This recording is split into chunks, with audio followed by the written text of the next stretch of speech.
Although China has always claimed to be one of the safest countries in the world, people who live in China may not agree.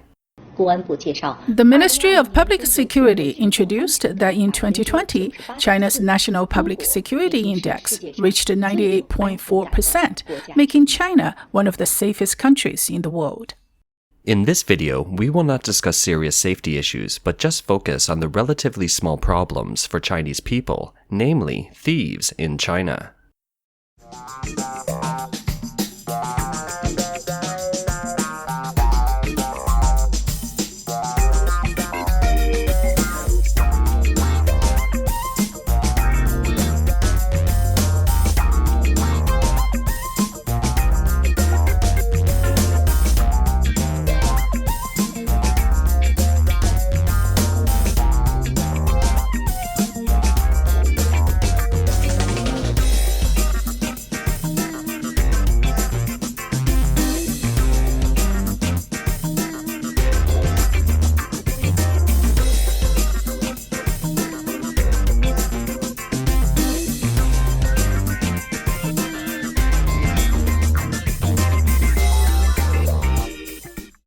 On Zhihu, the Chinese version of Quora, a site to ask questions and get answers, people have asked, why are there so many thieves in China?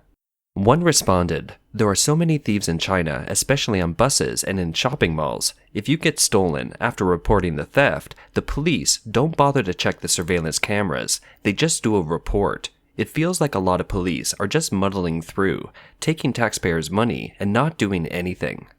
Another response reads, coupled with the current Chinese people's strong sense of self-protection and indifference to others, it's invariably contributing to this crooked environment.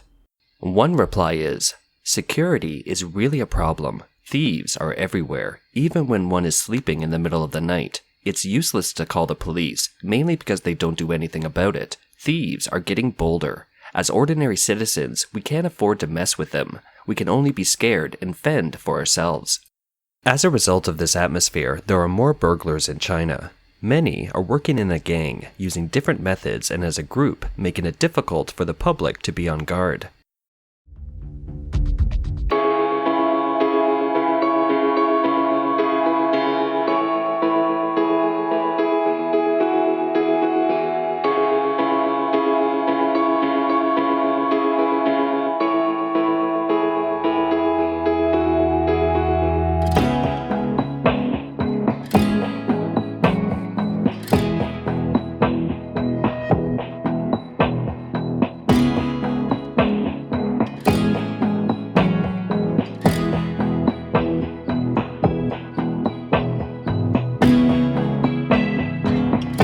Theft was unsuccessful because his pants were too baggy.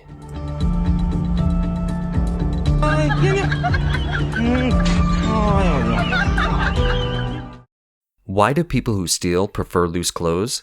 Because they can hide a lot of things. This woman was caught. Look at how much food was recovered from her coat and pants.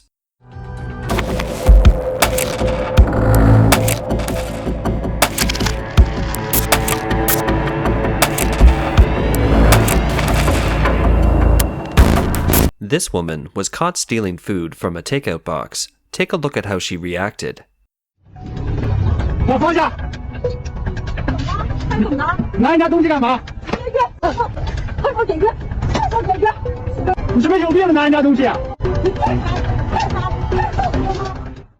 One revealing detail that shows how bad the thief problem is in China is that virtually every household in China has burglar-proof windows and doors installed. Yet, it's becoming increasingly difficult for people to protect themselves from burglars, as these people may just work for the government. In this community, in Shanghai, an emergency worker from a hospital was tempted by the sausages that residents in the community were drying and stole a hang sausage. The hospital later claimed that the worker did not work for the hospital, but was a contracted service provider. It's impossible to verify how true it is.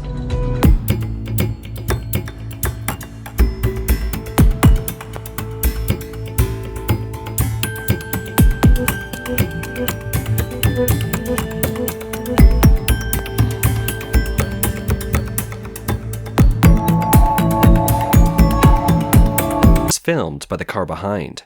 The thief was not nervous at all. When he didn't get enough in one trip, he went for another trip.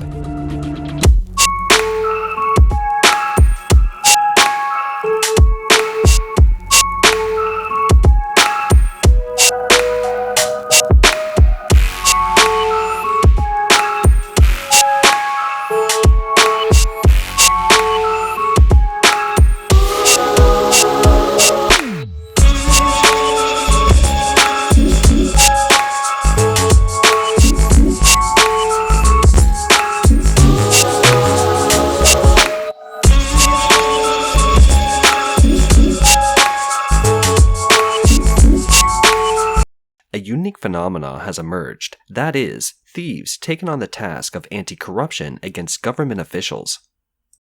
They are groups of smart thieves who target corrupt officials of the Chinese Communist Party, or CCP.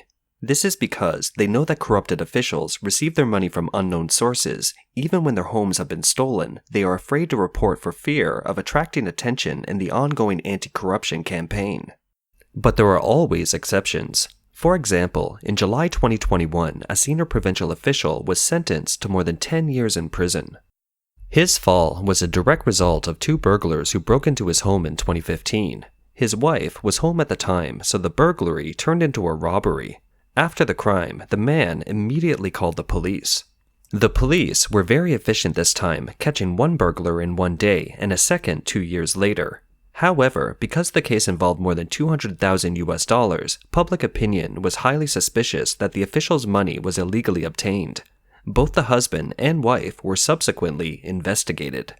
The most prominent example of anti-corruption by thieves was what happened to the officialdom in Shanxi province in 2014. At that time, 7 senior officials at the provincial and ministerial levels were removed from their posts, and dozens of bureaucrats and a large number of wealthy individuals were arrested and investigated. China's Caijing magazine revealed that the ultimate cause of this earthquake in the officialdom had to do with the coal interests in Shanxi province, but it was 2 thieves who initiated it all. The 2 thieves were security guards of the community where the chairman of the Shanxi Coking Coal Group lived.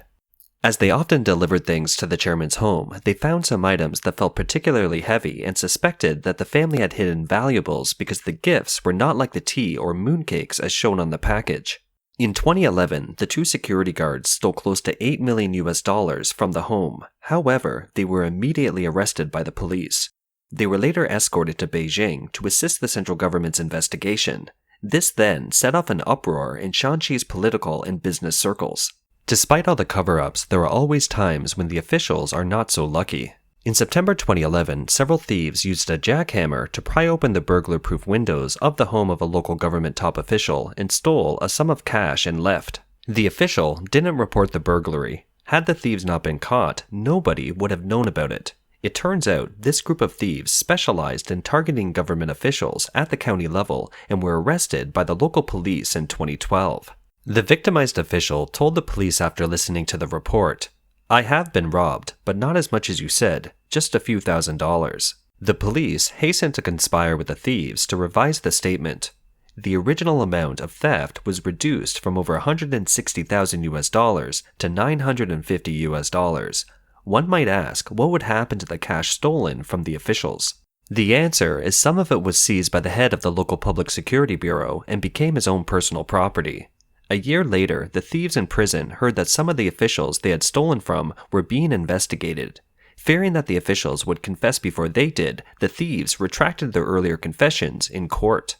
There are even more bizarre stories. In 2003, some elementary students from a small county found a pair of pants and gave them to the County Public Security Bureau. The police found 4 large deposit slips hidden in the belt compartment of the pants, totaling about $66,000.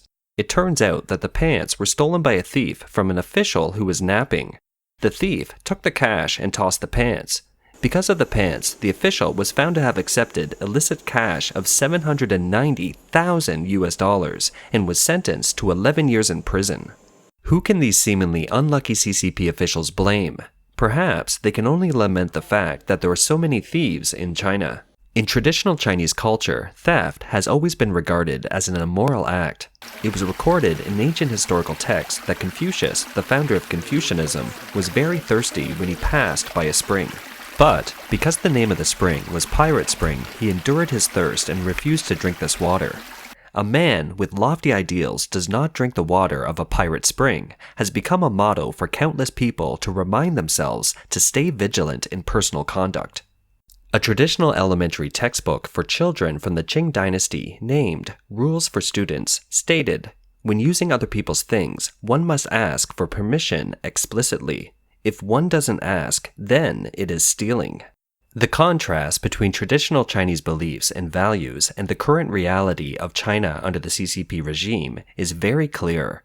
For modern Chinese who live in the same land, it seems like two different worlds.